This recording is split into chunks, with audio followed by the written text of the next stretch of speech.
Jambo na habari za kushinda wapendwa wasikilizaji na watazamaji wa Congo Post News.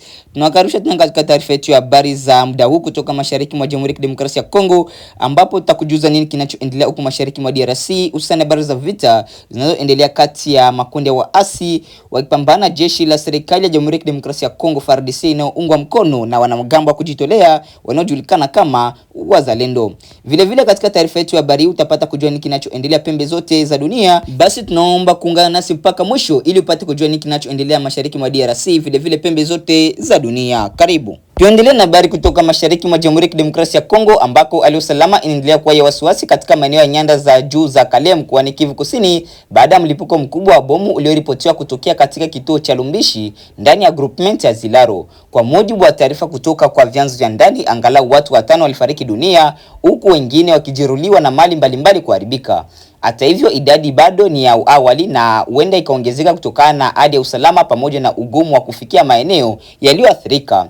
Tukio hilo limetokea Ijumaa tarehe 7 mwezi wa 8 mwaka 2026 majira saa 4 asubuhi, wakati shughuli za kawaida zilikuwa zimeanza kushika kasi katika kituo cha Lumbishi. Mashuhuda wa vyanzo vya eneo hilo vinaeleza kuwa wakazi walishangazwa na mlipuko mkubwa ambao ulisikika katika sehemu mbalimbali za Lumbishi. Taarifa za awali zinasema bomu hiyo huenda lilirushwa kutoka upande wa Ziralo, ambako mapigano makali yalikuwa yameanza mapema siku hiyo kati ya wapiganaji wa Wazalendo na wanajeshi wa M23. Picha zilizochukuliwa katika eneo la tukio zinaonyesha madhara makubwa yaliyosababishwa na mlipuko huo. Kwa sababu ya ukubwa wa mlipuko, baadhi ya waathirika walipata majeraha makubwa. Wakati huo wanajeshi majeruhi walikimbizwa katika kituo cha hospitali cha Numbi ambako walipewa matibabu.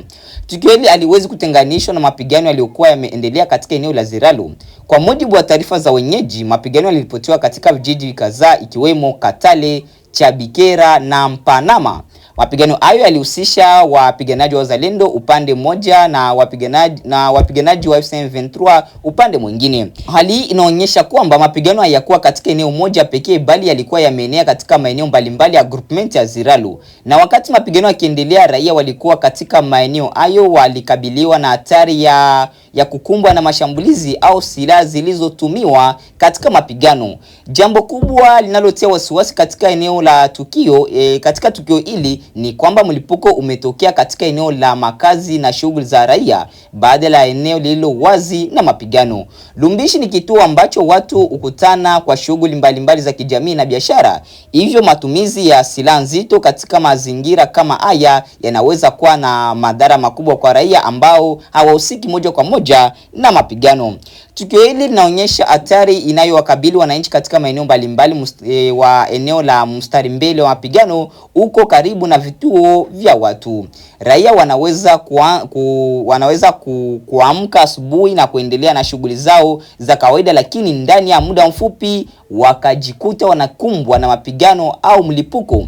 Hadi kufikia jioni ya Ijumaa, hali ya usalama ilikuwa bado haijatulia katika maeneo ya Chambombo, Chitasungulwa na Lumbishi.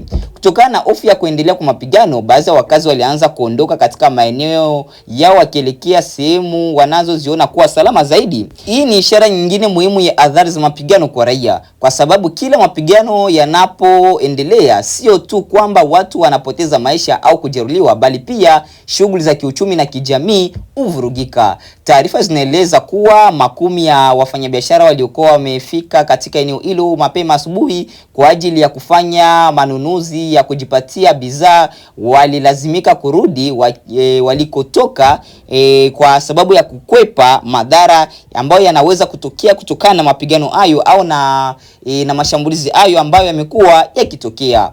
Hii ina maana kwamba mapigano yanaathiri moja kwa moja uchumi wa eneo hilo. Masoko yanaweza kusimama, biashara kupungua, usafirishaji wa bidhaa kuvurugika na wananchi kukosa bidhaa muhimu.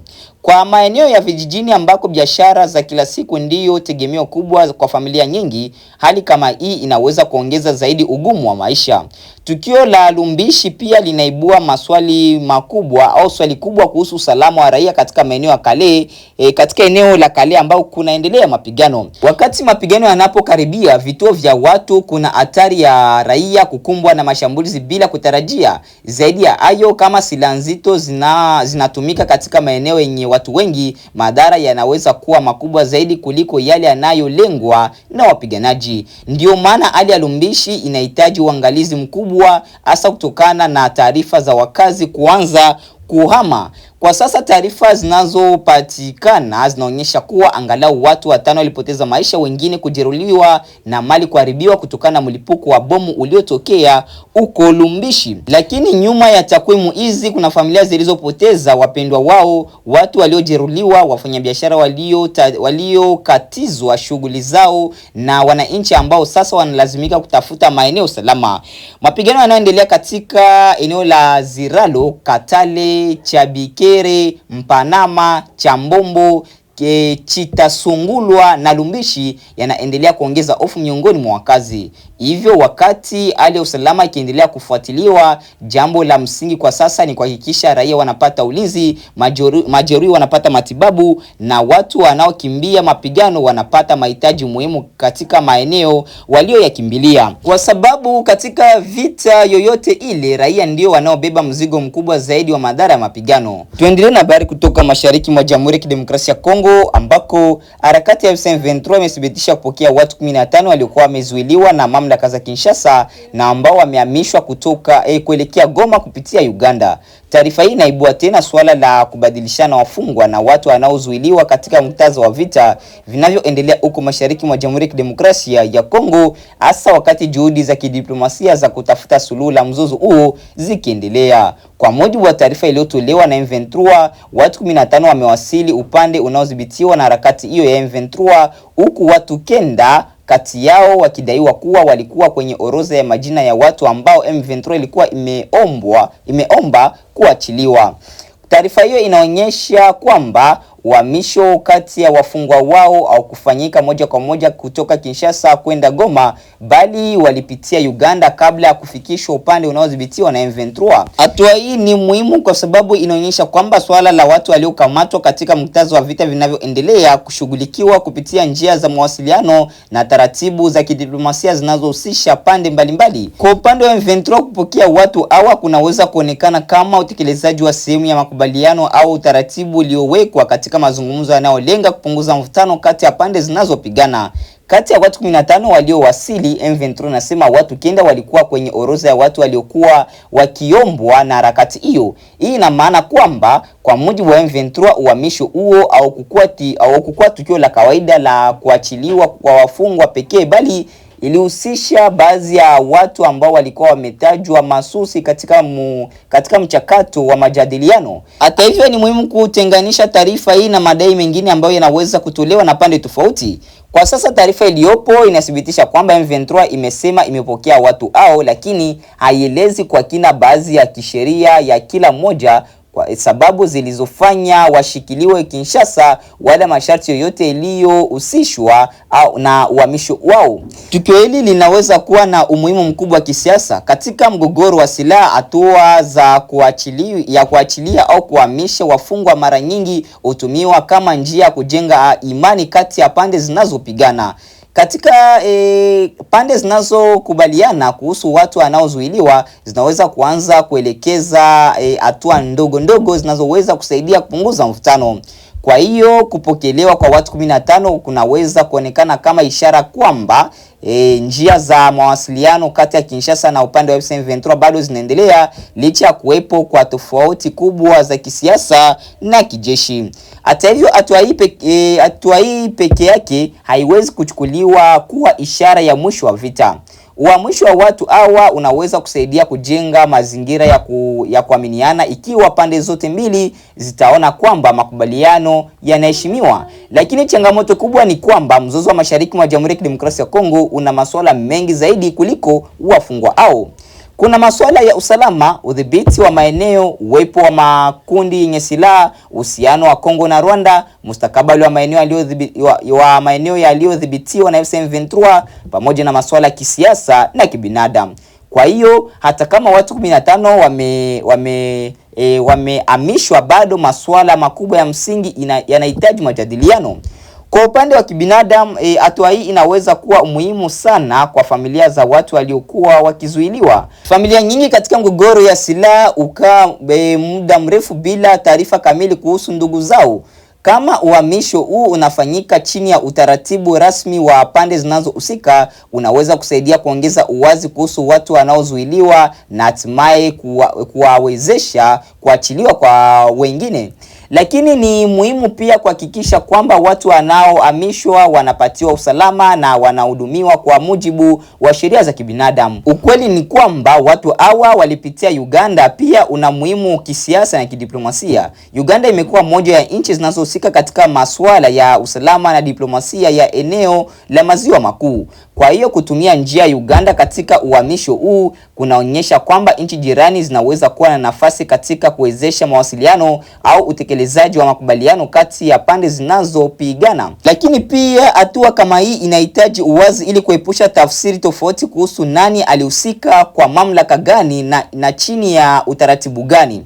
Tukio hili linaweza kuwa ishara nzuri katika upande wa kidiplomasia, lakini hali ya kijeshi ardhini ndiyo itakayoonyesha kama kuna mabadiliko makubwa. Ikiwa uhamisho wa wafungwa utafuatiwa na hatua nyingine kama vile kusitishwa kwa vita, kulindwa kwa raia, kufunguliwa kwa njia za misaada na mazungumzo ya moja kwa moja kuhusu swala ya msingi, basi hatua hiyo inaweza kuwa sehemu ya mchakato mpana wa amani.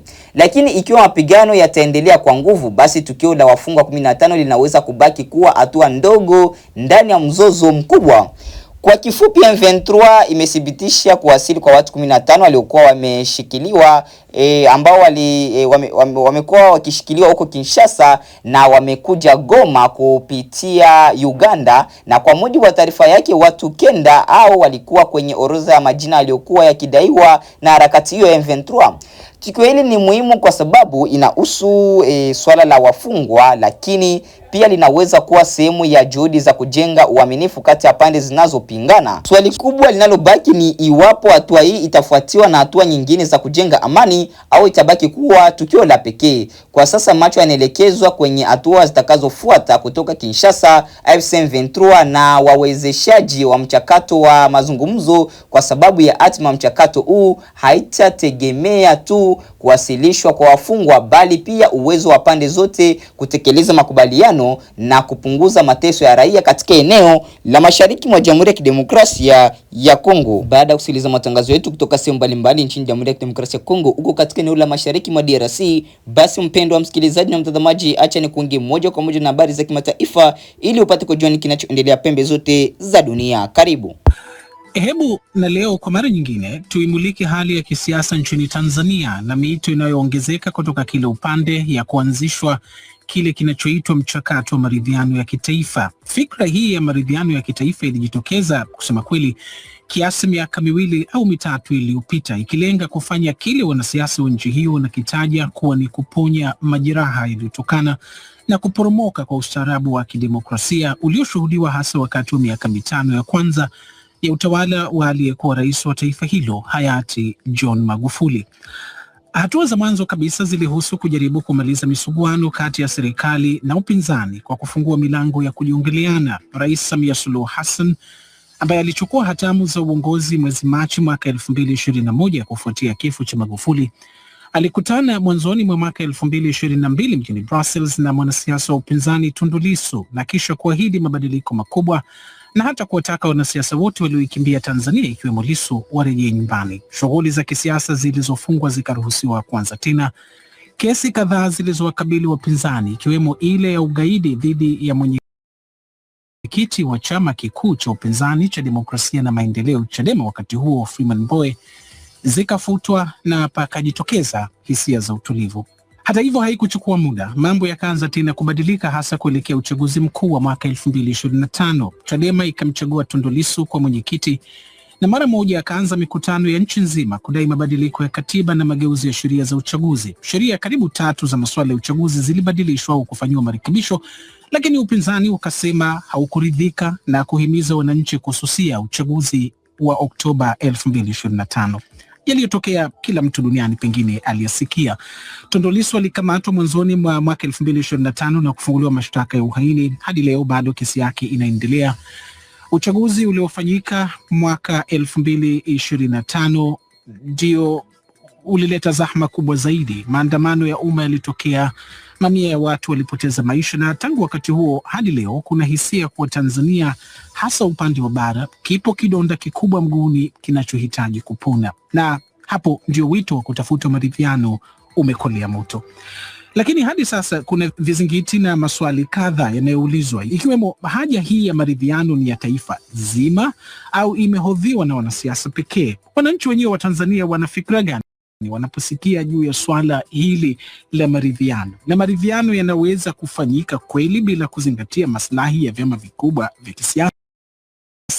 Na ipi ni haki na wajibu wa kila upande katika kufikia mwafaka utakaoisaidia Tanzania kusawazisha changamoto za kisiasa inazopitia?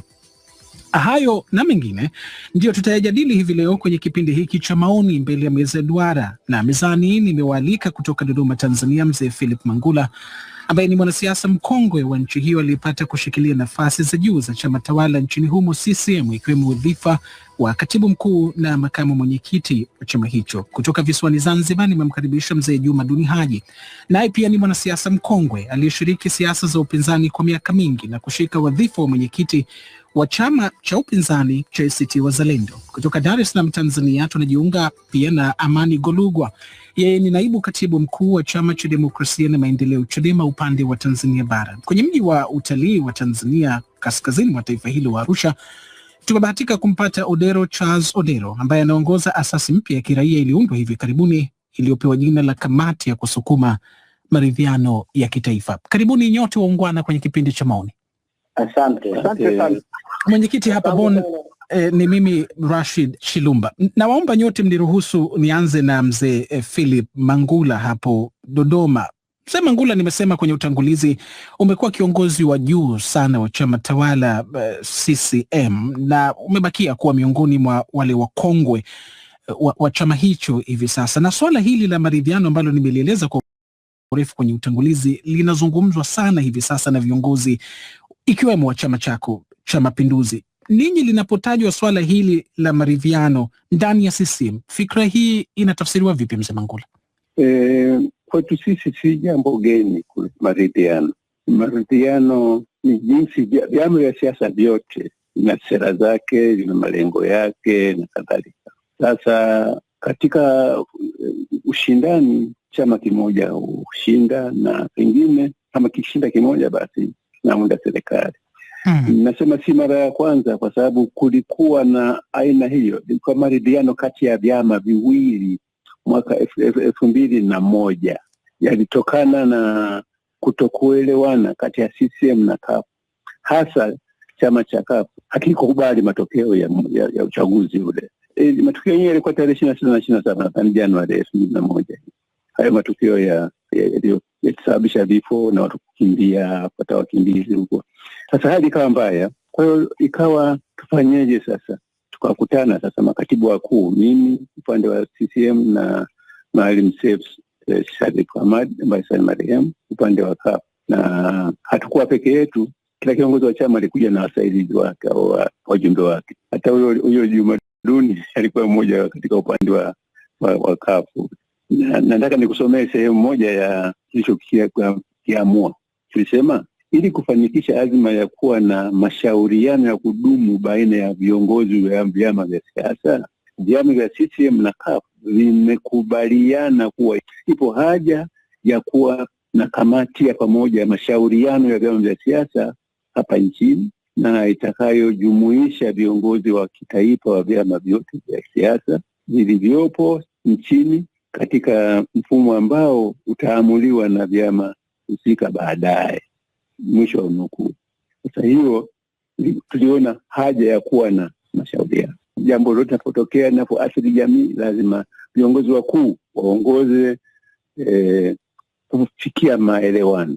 Nini chambua kwanza, nini kinafanya tofautiane na hapa, kwa hiyo nini kifanyike? Ndio mzee Mangula, niruhusu nibakie nawe kidogo hapo. Hilo swala uliloligusa, hayo unayosema ni zaidi ya miaka 20 pengine na 5 iliyopita, lakini sasa liko swala hili linalotokana na yaliyotokea kwenye utawala wa miaka 5 wa Rais Magufuli. Hii inayozungumzwa sasa, fikra ile bado iko ndani ya Chama cha Mapinduzi, kwa sababu tumesikia baadhi ya viongozi wa Chama cha Mapinduzi ikiwemo makamu mwenyekiti wa sasa wa taifa wa Chama cha Mapinduzi Stephen Wasira anasema kwa mtazamo wa sasa anaofikiria, CCM inapozungumzia maridhiano haizungumzi maridhiano kati ya vyama pengine CCM na Chadema, bali ya nchi nzima. Inawezekana. Ndio maana hata sisi tulipokubaliana vyama viwili tukasema tisiwe jambo letu wa vyama viwili, tuunde vyama vyote vishiriki. Tukaunda Baraza la Taifa la Mashauriano ya Vyama vya Siasa. Tuliunda. Juma Duni alikuwa mjumbe katika baraza ile kama ilivyokuwa kwangu mimi na kadhalika.